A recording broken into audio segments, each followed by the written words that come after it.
주목해서 봐야 되는 포인트를 생각하면요. 지난주부터 삼성 출입 기자들한테 삼성 측이 뭐라 그랬냐면 이대로 가면 백전백승이다라는 얘기를 많이 얘기를 했어요. 흘렸어요. 그러면서 지금 뇌물 사건인데 뇌물수수자인 대통령 수사했어? 안 했지 않냐? 받은 놈부터 조사를 해야지. 받은 놈은 조사도 안 하고 왜 준 놈부터 패냐? 이런 얘기를 계속 했어요. 근데 조희연 판사가 이걸 써놓고 감췄어요. 두 가지인데 하나는 주거 및 생활 환경을 고려해야 된다는 것이고 다른 하나는 뇌물수수자에 대한 조사 미비를 걸었습니다. 그리고 두 가지를 법원이 또 공개를 안 했어요. 네. 기자들한테. 그래서 이제야 오마이뉴스 단독 보도로 알려지고 있는 겁니다. 네네. 기각 사유만 찾으러 다녔다. 그런 것으로 보인다 말씀을 주셨어요. 두 가지 사유는 어떻게 보세요? 일단 먼저 제일 충격적인 거는요. 네. 그 주거 및 생활 환경이라고 네. 하는 거는 저도 참여연대에서 사법감시센터를 하면서 주요한 네. 소위 그 정경유착 사건이라든가 부패 사건은 20년 넘게 모니터를 네. 해왔습니다만 네. 구속영장이 발부되는 경우도 있고 기각되는 경우도 있습니다. 기각 사유 중에 주거 및 생활 환경이라고 하는 건 제가 듣도 보도 못한 그래서 제가 주변에 저 법률가들한테도 들어봤냐 그랬더니 네. 몇십 년 판사 저 법률가 해본 분도 들어본 적이 없다는. 생활환경 처음 듣는다고 그랬어요. 네, 근데 이제 보통 주거를 얘기하는 것은 네. 구속 그 사유 중에 네. 도주의 우려와 관련해서 그렇습니다. 주거가 불분명할 경우에는 이제 그 구속영장을 발부하고 주거가 분명하고 도주의 우려가 없으면 구속영장을 발부하지 않는 이유 중에 하나가 네, 됩니다. 네. 그런데 이번 구속영장 그 발부와 관련해서는 도주의 우려는 아예 다툼이 되지 않았습니다. 어차피 제일 문제가 된 네. 것은 증거인멸의 우려였는데요. 맞습니다. 근데 그 증거인멸의 우려라고 하는 것은 너무나 명백하거든요. 맞습니다. 왜냐하면 청문회 과정에서도 계속 위증을 네. 했고요. 네. 두 번째로 검찰 수사 과정에서도 그 계속 부인했고 또 특검에 와서도 부인을 해왔고요. 네. 또 이번에 그 드러납니다만 박상진 사장과 최순실 씨가 독일에서 만나가지고 이 사안을 은폐하고 어떻게 숨기기 위해서 소위 증거를 은폐하기 예. 위해 모의했던 것까지 다 드러나 있기 드러났죠. 때문에 사실은 조희연 부장판사도 증거인멸의 우려가 없다라는 말은 차마 쓰지 못한 거죠. 왜냐하면 증거인멸의 우려는 너무나 명백하게 너무 많은 것들이 예, 드러나 예. 있는 거거든요. 예. 그러니까 도주의 우려라고 하는 부분은 아예 쟁점이 돼본 적이 없는 사안에 대해서 주거 문제를 거론하는 것 자체가 예. 앞서 말씀드렸던 것처럼 그냥 기각 사유 찾기에 급급했던 거 아니냐라는 거고.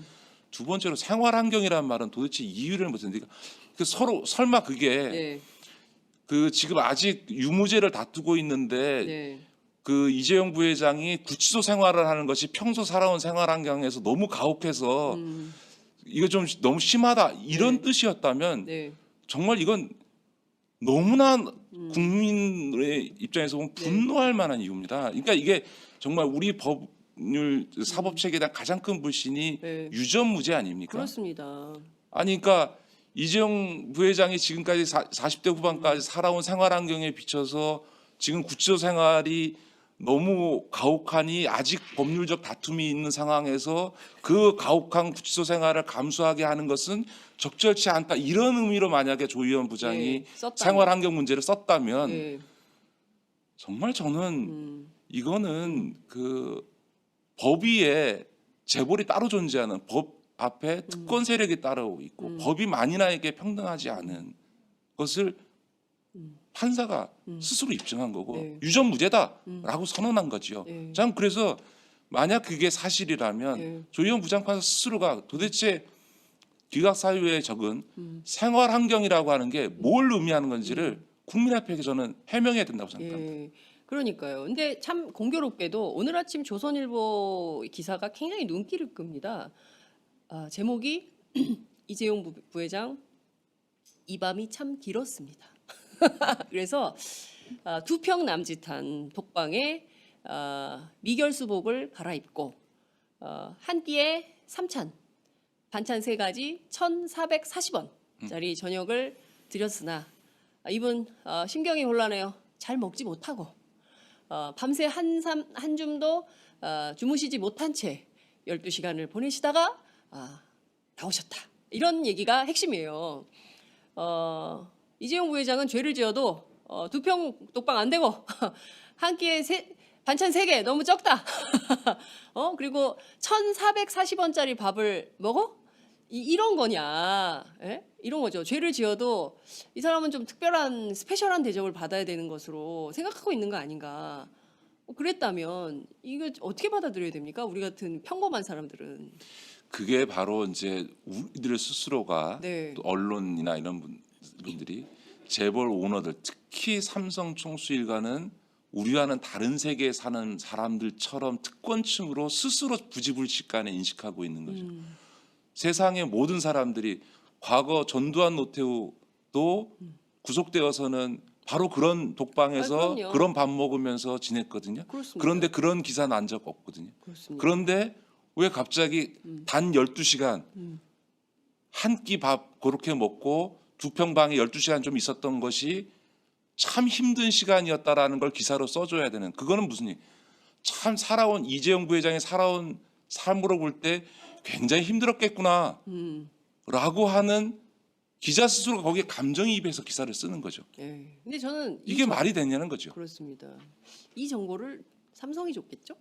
그렇겠죠. 그거야 어떻게 본인이 취재를 했겠습니까? 예, 삼성 관계자들이 준 기사거리를 그냥 썼다. 굉장히 궁금해요. 조희연 판사는 왜 생활환경이라는 말을 썼을까? 예, 여기에 담긴 의미는 뭘까? 법원이 해명해야 되지 않을까요?